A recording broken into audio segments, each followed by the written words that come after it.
हर्षित landmark, सपनों का घर जैसा आप चाहते हैं हम बनाते हैं। 1, 2 एवं 3 BHK ready position flats. Call 9827321321। हम हैं सिंघानिया बिल्डकॉन।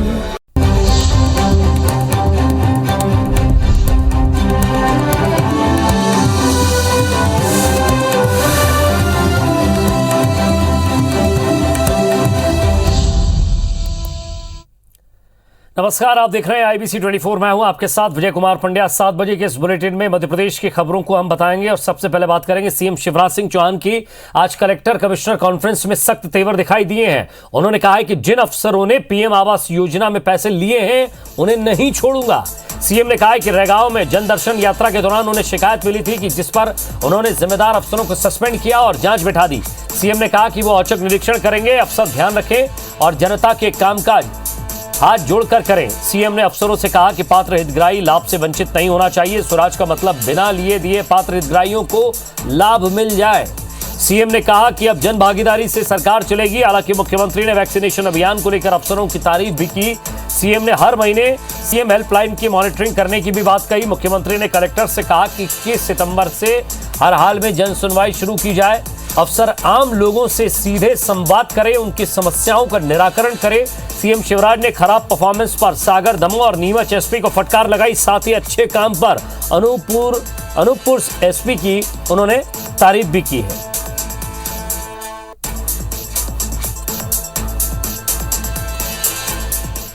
हमारे पास समय है, हम समय सीमा में करप्शन के मामले में जीरो टॉलरेंस हमारी नीति है। गड़बड़ करने वाले को क्रश कर दें और अपने प्रदेश को जन कल्याण और स्वराज के मामले में एक मॉडल बना के हम खड़ा कर दें। मैं समझता हूं कि गवर्नेंस के 20 साल पूरे करने पे का उपयोग प्रधानमंत्री जी का हम इस रूप में करें कि हम स्वराज कैसे देंगे।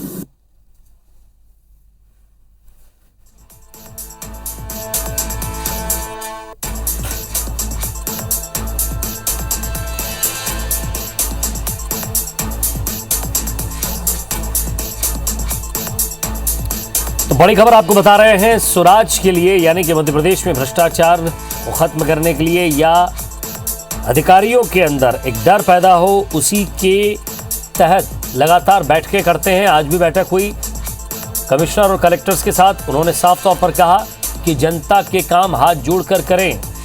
किसी भी व्यक्ति से अगर कोई रिश्वत लेता पाया गया तो मैं छोड़ूंगा नहीं।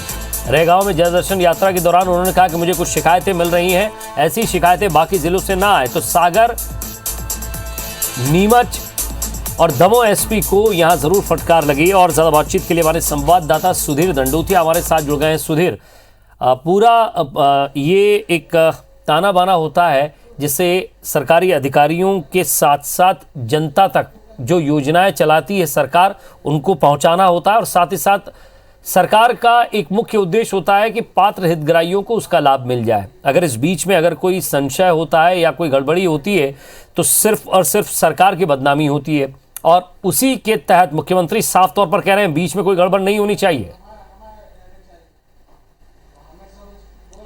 देखिए, बिल्कुल विजय, अगर बात करें योजनाओं को बनाना एक अलग बात है, पर उनका क्रियान्वयन कितना हो रहा है इसके लिए लगातार समीक्षा काफ़ी ज़्यादा जरूरी होती है। और मुख्यमंत्री शिवराज सिंह चौहान की अगर बात करें तो कोविड काल में वर्चुअल माध्यम से उन्होंने जो नया एक प्रयोग किया था, लगभग 5 से 6 बैठकें वीडियो कॉन्फ्रेंस के माध्यम से सभी जिले के कलेक्टर SP के मुख्यमंत्री ले चुके हैं। और आज भी अगर बात करें तो प्रदेश के सभी जिले के कलेक्टर, कमिश्नर, SP और IGO के साथ मुख्यमंत्री की चर्चा हुई और प्रदेश सरकार के द्वारा जो काम किए जा रहे हैं, न केवल उन काम की समीक्षा हुई है बल्कि आने वाले समय पर क्या रोड मैप प्रदेश सरकार का है, इसको लेकर भी मुख्यमंत्री शिवराज सिंह चौहान ने कलेक्टर और कमिश्नर के साथ में बातचीत की है।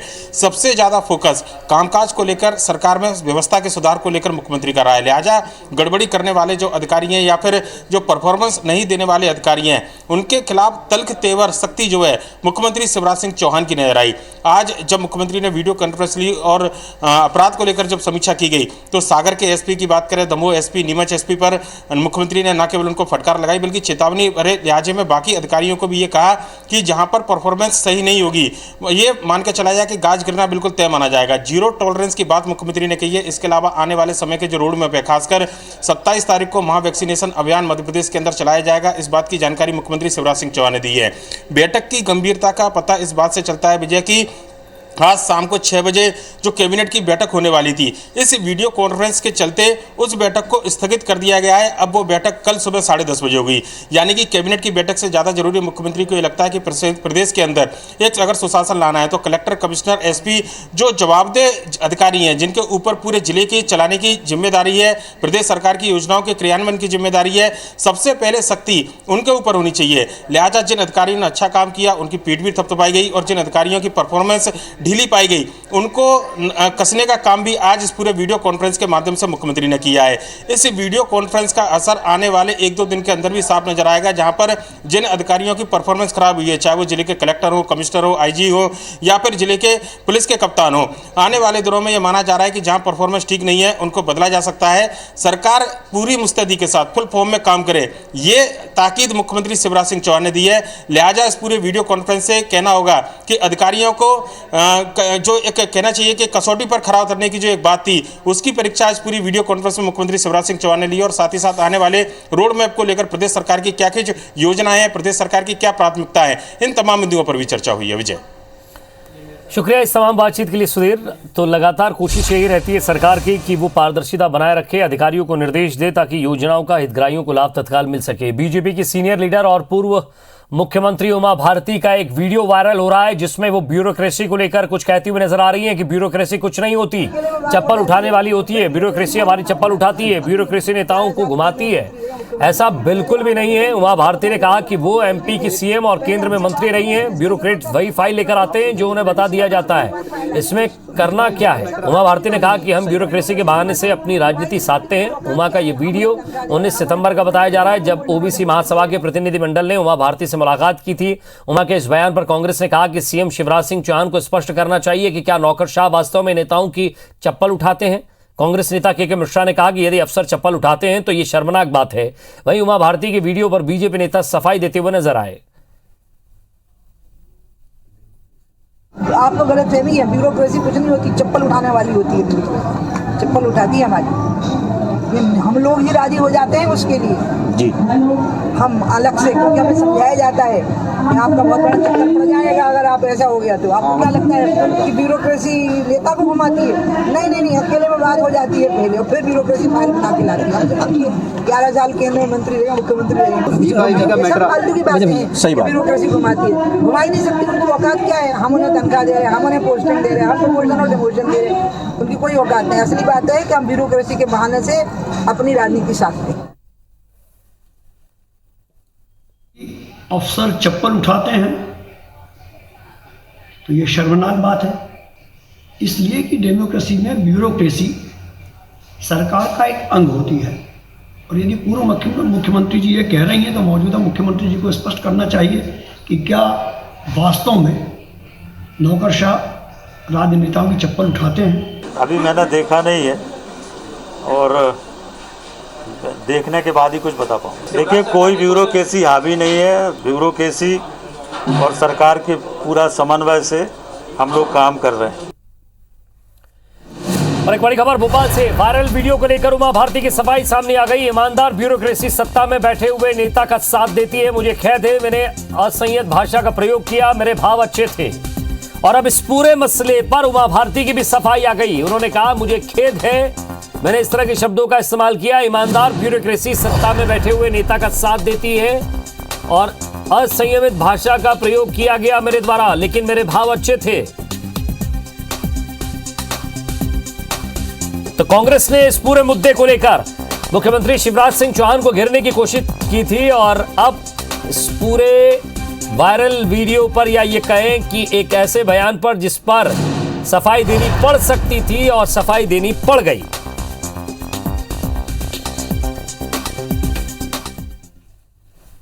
और मध्य प्रदेश में 27% ओबीसी आरक्षण पर लगी अंतरिम रोक को हाईकोर्ट ने बरकरार रखा है। जबलपुर हाईकोर्ट ने इस मामले पर विस्तृत सुनवाई के बाद ही अपना अंतिम फैसला सुनाने की बात कही। अगली सुनवाई के लिए 30 सितंबर की तारीख तय की गई है। आज इस मामले की सुनवाई के दौरान राज्य सरकार की तरफ से देश के सॉलिसिटर जनरल तुषार मेहता ने अपना पक्ष रखा। वहीं ओबीसी आरक्षण बढ़ाने के पक्ष में सुप्रीम कोर्ट के सीनियर एडवोकेट अभिषेक मनु सिंघवी और इंदिरा जयसिंह ने अपना पक्ष रखा। कोर्ट की रोक छोड़कर सभी भर्तियों में 27% आरक्षण देने के 2 सितंबर के आदेश पर भी हाईकोर्ट ने सुनवाई की। हाईकोर्ट ने सॉलिसिटर जनरल से पूछा कि क्या उनके पास कोई पूर्व आदेश की कॉपी है। सॉलिसिटर जनरल ने इससे इनकार किया और याचिकाकर्ता यूथ फॉर इक्वालिटी की ओर से सरकार के आदेश पर रोक लगाने की मांग की। मध्य प्रदेश की सरकार ओबीसी को 27% आरक्षण मिले इसके समर्थन में है और इसीलिए मध्य प्रदेश सरकार ने कई विभागों में जो भर्तियां हो रही हैं उन सब में भी ओबीसी को 27% आरक्षण सरकार ने दिया है। बढ़ा हुआ आरक्षण 27% पे लागू होगा। फिलहाल हम कह सकते हैं कि अभी 10 दिन के लिए वो मामला डिफर हो गया है और अगली तारीख 30 सितंबर को नियत की गई है, जिस पर विस्तृत आर्गुमेंट्स उस आदेश के विरुद्ध में और सपोर्ट में माननीय न्यायालय के समक्ष किए जाएंगे। इंटरवीन की तरफ से भी आज एक आवेदन दाखिल किया गया है माननीय न्यायालय में कि इस मैटर को स्पेशल बेंच गठित की जाए और स्पेशल बेंच के समक्ष ये मैटर रेफर किया जाए। तो माननीय न्यायालय ने उस पर कहा है कि इस पर भी हम डिसीजन करेंगे। और केंद्रीय मंत्री ज्योतिरादित्य सिंधिया 22 सितंबर से ग्वालियर चंबल के 3 दिनी दौरे पर हैं। सिंधिया समर्थक उनके दौरे को खास बनाने लगे हैं। मंत्री तुलसी सिलावट, प्रद्युम्न सिंह तोमर और मंत्री भारत सिंह कुशवाहा समेत कई पूर्व मंत्री और पूर्व विधायक ग्वालियर में कैंप किए हुए हैं।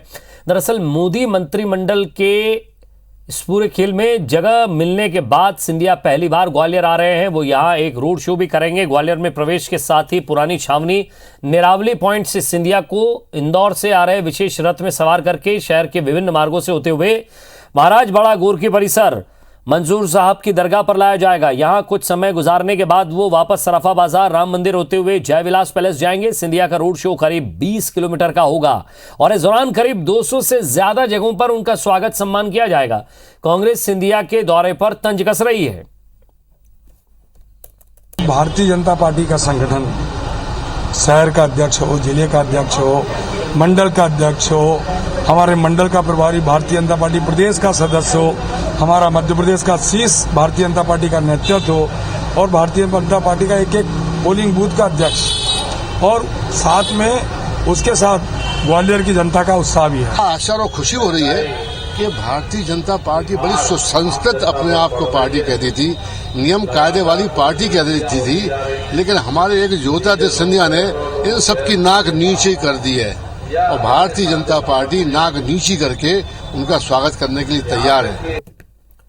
और भले ही प्रदेश में विधानसभा चुनाव के लिए 2 साल का समय है, लेकिन बीजेपी पूरी तरह से अभी से चुनावी मूड में आ गई है। मुख्यमंत्री शिवराज सिंह चौहान तो इन दिनों जनदर्शन कार्यक्रम के तहत शहर और गांव-गांव घूम रहे हैं।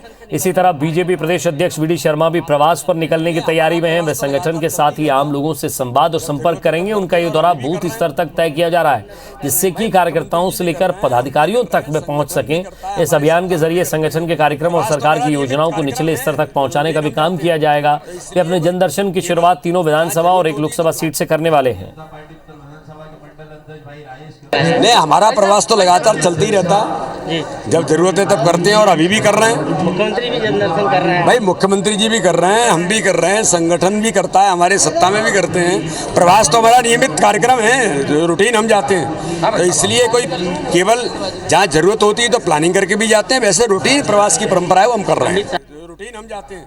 और एमपी में बीजेपी मिशन 2023 के लिए बूथों को हाईटेक करने जा रही है। प्रदेश के 65,000 बूथों को डिजिटल ऑनलाइन करके हाईटेक बनाया जाएगा।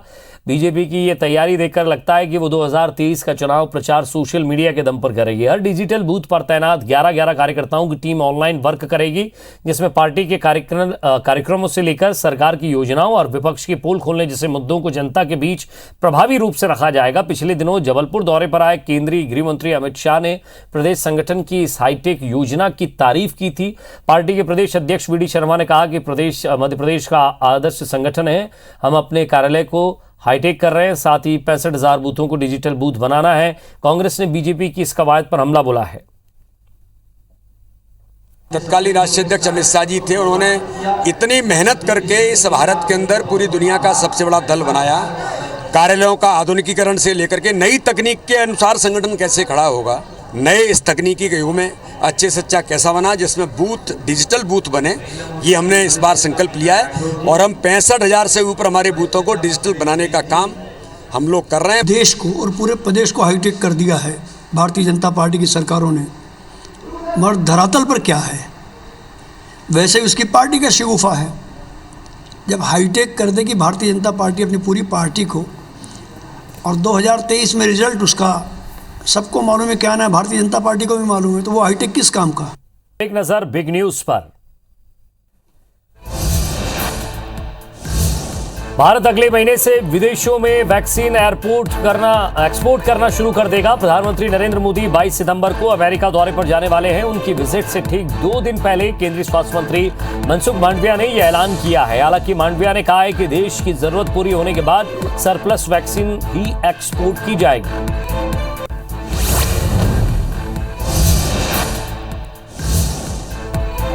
फाइजर और बायोएनटेक ने क्लिनिकल ट्रायल के आधार पर बड़ी जानकारी दी है। कंपनी ने कहा है कि फाइजर की वैक्सीन 5 से 11 साल के बच्चों के लिए सुरक्षित है। ये वैक्सीन इस उम्र के बच्चों की इम्यूनिटी पर प्रभावी है। उन्हें उम्मीद है कि जल्द ही रेगुलेटरी बॉडी से इसका अप्रूवल भी मिल जाएगा।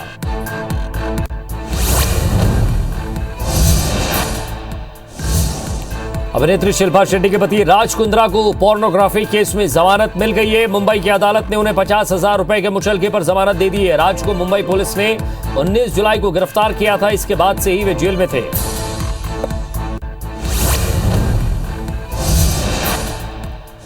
एक्टर सोनू सूद ने इनकम टैक्स की रेड के चौथे दिन बयान जारी किया है। उन्होंने कहा है कि वे जरूरतमंदों की मदद करते रहेंगे। उन्होंने ट्वीट कर कहा कि हर बार कहानी बताने की जरूरत नहीं है, समय खुद ब खुद इसे बताएगा।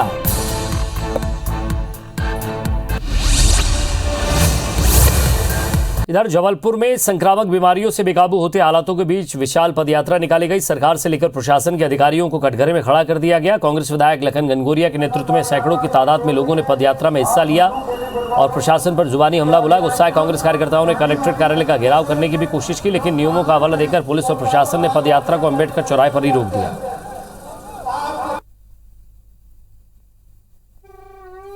स्वच्छता की कोई व्यवस्था नहीं, नगर निगम सिर्फ टैक्स वसूली में लगी। यदि महीने भर के अंदर प्रशासन नहीं ठेता तो जबलपुर नगर निगम अकेले पूर्व विधानसभा नहीं बल्कि 5 विधानसभा का एक एक कांग्रेसी नगर निगम की ईंट से ईंट हिला देगा। और इसी के साथ फिलहाल इस बुलेटिन में इतना ही। नमस्कार।